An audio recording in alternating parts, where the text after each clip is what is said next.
Evet abi, kalamarı tutmasını biliyorsan yemesini de bileceksin değil mi ustacığım? Pişirmesini zaten bilmezsen hiç tutma yani.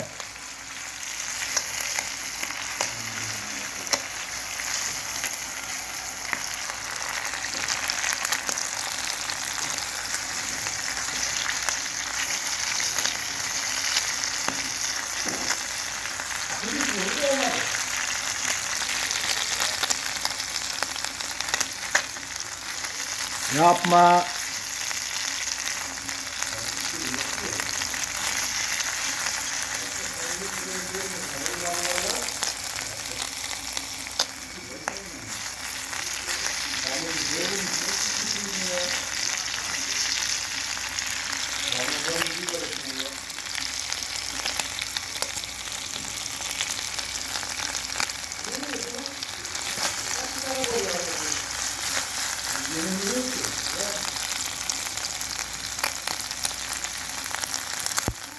Aga zehirlenmeyiz değil mi bu kalamarla?